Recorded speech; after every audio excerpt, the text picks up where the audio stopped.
Hey everyone, it is I, Alyssa. I also go by Lyss or Alsira, whichever's okay. If you are new here, welcome.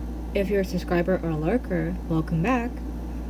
For this video, we're going to go back to some of the roots of this channel, and that is commentary. We're also going to be going to the booktube world, and I'm going in as an indie author who is currently writing a debut novel. So I've been meaning to make commentary and booktube videos, but oftentimes when I try to wait out the heat, so to speak, I tend to forget to go back to that topic. Even when I'm watching 3 or 5 videos on such a topic, I'm like, they got this. So you're wondering, Alyssa, you say we're going back to commentary and dive into booktube. What topic are we going with? Though I do have a list of topics I'm working on, as well as the ones on my own writing journey, one topic sort of stood out to me, and that concerns a young indie author by the name of Audra Winter and her debut book, The Age of Scorpius. Disclaimers. First, I have a bachelor's and a master's in creative writing. You can see the specifics in my bio. I'm also the writer of 2 poetry books, Kaleidoscope and Death Throes. I am not an expert on literature, writing, publishing, yada yada, but I do have some knowledge on the process and advice from my professors and other professionals I met during my academic journey. Secondly, do not harass anyone mentioned in this video. This is a space of constructive criticism, not unnecessary bullying. With that being said, let's move on to the video. If you're not in the booktube world or not chronically online, let me explain Audra Winter. And as I explain who she is, I want you to pick out a few things about her because I will be comparing them to someone else. Audra Winter is a 22-year-old indie author who wrote The Age of Scorpius, Book 1 to the World of Guardian. There was a Wix site in her name, but it's down. There is a link tree that leads to her series, as well as artists who created art for her series. From what I've read, the series is based off of the Zodiac, which makes sense. Audra stated that she started writing this book when she was 12 or so, and this was published when she was 14. Well, first published when she was 14. Then she began querying agents from 15 to 19. She was picked up by an agent, but was dropped when it came to edits. I'm going to get into that a little later. So she's 22, and The Age of Scorpius has been republished. The debut author has made her mark again, but an improved version that wouldn't need another rewrite. Wait, what? Okay, let's stop the boat for a moment. Remember what I told you to pick out a few things, so I'll be comparing them to someone else? Well, that someone else is me. Yes, if anyone can remember, in 2022, I still published my very first book, Kaleidoscope, and less than a year later, I republished that book, but with a new edition. It wasn't anything major, just a little cover tweak and a few edits in the manuscript itself. I wasn't proud of finding those mistakes because this was my firstborn, my very first independent project being sent out to the world, and there are mistakes in it. I accepted that fact. I accepted the fact that I made mistakes, and I accepted the humiliation that came with it. I admitted that. I was 23 when the first edition of Kaleidoscope was published, and 24 when the revised version was released. Kaleidoscope is now 3 years old, and I couldn't be more proud of myself. When you're a content creator or a public figure, people are going to notice you and look up to you. If you can't accept the humility and move on, then how are you going to react to the backlash? Similar thing with Death Throes, except I had to push back the release date to another week and I was disappointed with myself because how could I let this happen again? Humiliation. Own up to your shit. I've seen a few videos via threads and YouTube about Audra and her journey. And listen, I know what it's like. Granted, I may not have a big platform like TikTok, and I really promote myself other than here and maybe Instagram or threads, but I understand the struggle. It's hard being an indie author, and I don't know if it's easier now than it was then. There is something with Audra's videos that stuck with me. I'm not on TikTok, so I don't know. I only know what's seen on my FYP, or recommended. What I've noticed with Audra's videos is her bringing her struggles up as an indie writer and how this book has been through the lowest points of her life. I get it. I started writing Kaleidoscope in August of 2020. I get it. But there comes a time where that can no longer be an excuse and you have to pick yourself up and get to it. Sorry if I sound rude, but this world waits for no one. Audra brings up her struggles, especially struggles that are not related to her book, such as like a breakup. And she brings up her struggles, and it's a type of marketing called pity marketing. Piper CJ, the author of a few fantasy series I can't think of off the top of my head, was brought up on controversy for this because she was crying over rejection or something like that. I forgot what the exact situation was, but it can't be seen as a marketing tactic. I will insert the videos I've used for this video, so don't worry about that. You start to notice a trend with these kinds of videos, and it's something that always seems to grab the attention of the masses. And when you point this out, you're suddenly bullying this person for being vulnerable and just wanting to break out into the scene. Accountability has to be taken here. You have to acknowledge the privilege. When I published a new edition to Kaleidoscope, no one came up to me for a refund, and if they wanted a refund, I would have sent them one, but the mistakes were so minor that it didn't seem to be worth the refund. Still, I don't want to disappoint my audience. With Audra's book, I thought my white stories were terrible. I did not buy the novel, but I have read excerpts, and it feels very purple. When I meant by the word purple, I was referring to Lavender Pearls, and that is a writing style where the writing is like so beautiful and it's very kind of like almost wordy, a bit like word salad.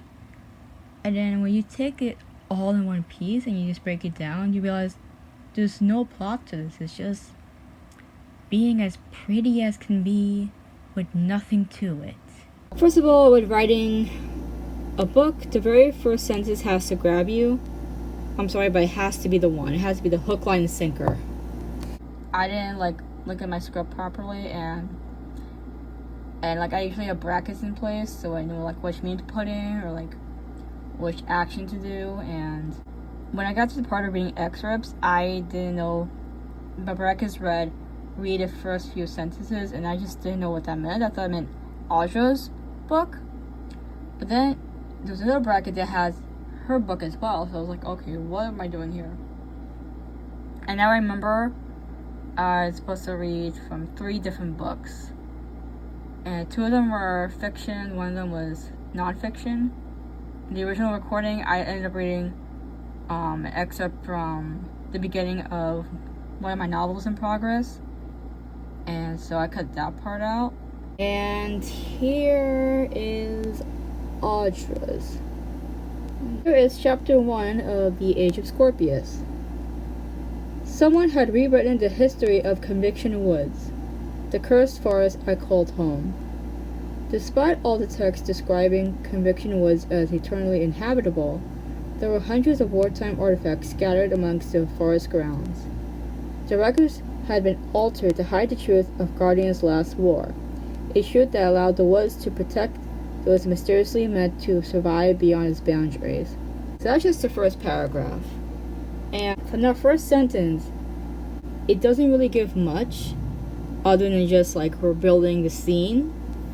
In the first sentence, you want action. But when you pinpoint not only the character, but the action the character takes, you're curious.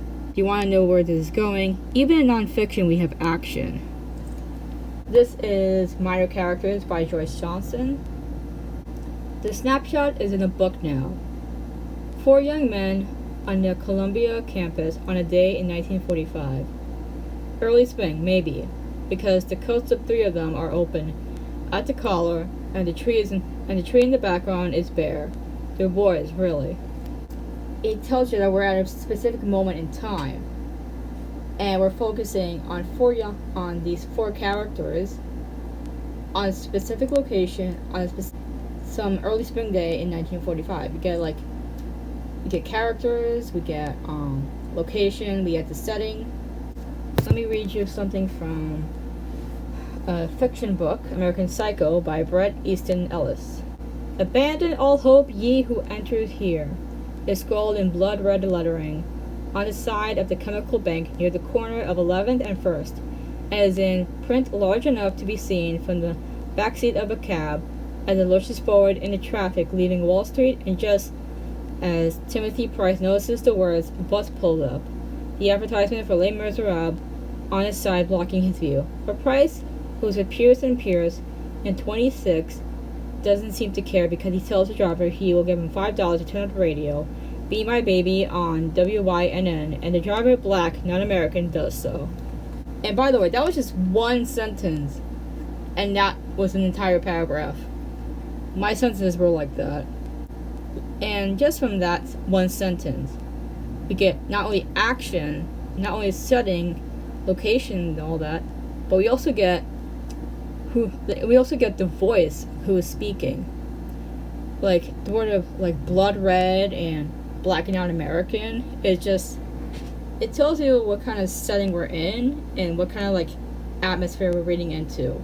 According to this book, it feels a little more, privileged, so to speak.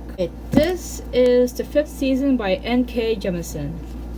Let's start with The End of the World, why don't we? Get it over with and move on to more interesting things. Right off the bat, it tells us that the world is ending. We're at the apocalypse. And the attitude taken with this book says a lot. It says that it's more absurdist or more apathetic, a more defeated tone in this book.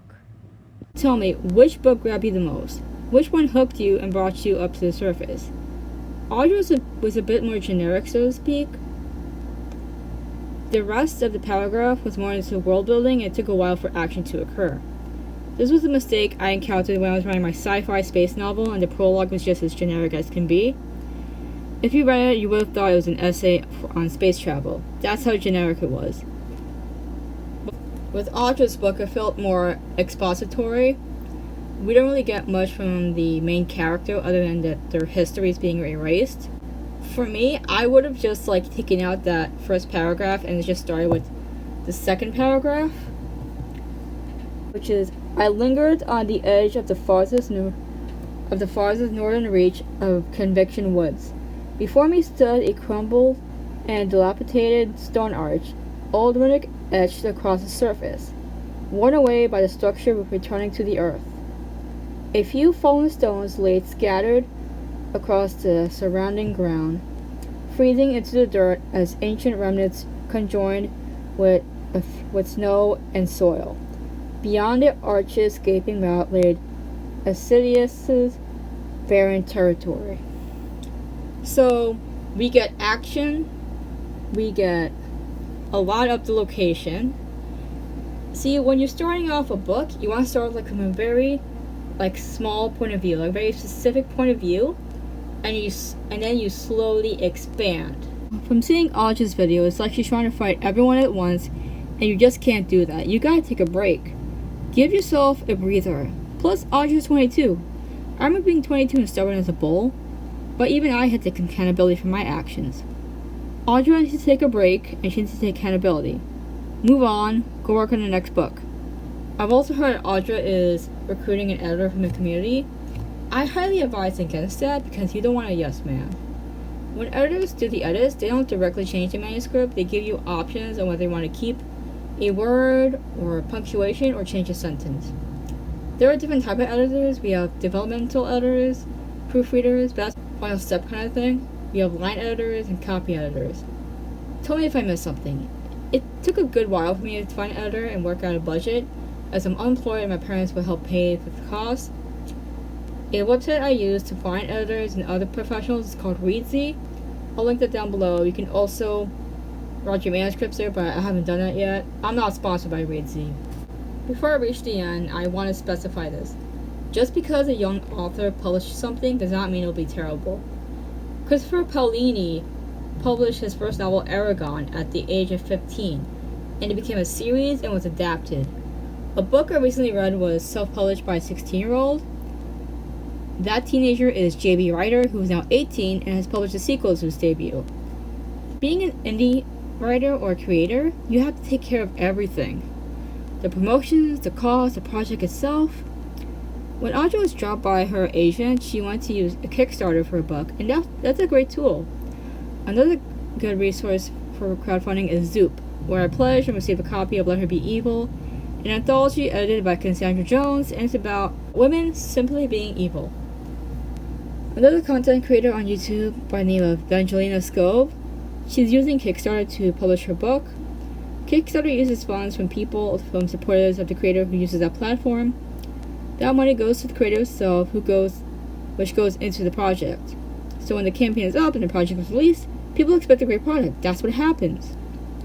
And when it doesn't meet those expectations, then that's how it is. You can't fight every single critic. I do want to add a little fact about myself. When I was in 5th grade, our class, as a graduation project, were assigned to write poetry books. We even got to design the covers ourselves. The school, I believe, funded our projects and got them published, which was so cool. I don't know why I never spoke up about this, but I should have. Something else I remember, my book was titled Recipe of Poems, but there was a typo, and that typo stemmed from a teacher who I'll not name, but I don't give a shit if they find out who they are, who misspelled poems. Now my book reads Recipe of Poems. What the hell is a poem? Flashback over. I've looked at some of the comments on Audra's page and the pages of other content creators concerning the situation. They are constructive. These are people, strangers who don't even know who you are, Audra, that are giving you advice, and it's helpful advice. Of course there are trolls, but who cares about them? From what I see and relate, I do believe from a young age Audra had this vision in her mind that she was working towards that vision. Don't get me wrong, I'm not calling her delusional. She went to workshops, she had beta readers, she went to creating agents and editors process. It's just that life doesn't always go the way you want it. You can't expect such a big explosion from the first book. Sometimes it's the second book that picks up. Who knows? I wrote Kaleidoscope during the pandemic lockdown and I was taking online classes. It was a lot to take in, and this book has seen me through my lowest points. From Audra's videos, she's gone through a lot, but when do we take accountability? When do our struggles stop being excuses? When I had to republish Kaleidoscope, I never used my struggles as an excuse. I owned up to what I did and I made the corrections. I'm not saying this to sound better than Audra, I'm saying this to show the reality behind being a creator who brings their projects to fruition. It's not easy and there's a lot of heat. Another thing I want to point out is the rise of Audra's following. From what I've seen from other videos on the situation, it looks like Audra was getting more followers in 2021. Do we remember that year? Or perhaps the year before that? Do you know what happened? Oh right, the pandemic. Everyone was home. So of course, it made sense for Audra to receive that much attention during those years because of the situation and the circumstances. Plus, Audra's book is based on topics that are still trendy today. There are some things that confuse me about this situation. One of the big ones is that the Age of Scorpio is Audra's debut, right? Her very first book. So why am I hearing from her that she has written other books? Where are those books? Still on the hard drive? Still on her head? What's going on? Another one is her having a team and needing to hire more people, especially from your own community. Don't get me wrong, it's good having a team. But what you need is a product, and that product is your book, your manuscript. That's what your audience wants. Your team would want that too. A book to read. And you are the person who produced that, Audra. Why are you putting yourself through so much trouble over one book? You could write so many drafts, publish so many editions, but you're not going to make everyone happy. It happens. My advice to you, Audra, is to forget about the team, forget about social media, forget the world. Write and finish your book. The book is the priority. One final thing before I close this video out, and I'm not saying this to be mean or anything, but when I was looking at the artwork for Audra's book, this one character caught my attention. Her. You see her? Who does she remind you of? I don't know who exactly she reminds me of, but I know it's from an anime that I've seen small clips of. Now granted, a lot of my characters are all inspired by anime, and the media I've watched growing up. Also, I was sitcoms, so you may see my great her main character being a little sassy bitch with fire powers. I'm not bringing this up to bash Audra, but if there was inspiration, that would make sense. I have no problem with that. One thing I've learned from my workshops, and this mostly pertains to using real-life people, but I think it also could apply to drawing inspiration from fictional characters, especially iconic ones, change one physical characteristic about them. If they're tall, make them short. If they have blue eyes, give them brown eyes. Give them one small difference, small or big, so it gives your mind more room to work with and easier way to handle the memories associated with this character. Now, I think this character from Audra's book is reminding me of someone from Attack on Titan. I never watched the anime, but I do remember what some of the characters look like. I distinctly remember a dark shirt, short dark hair, and a red scarf.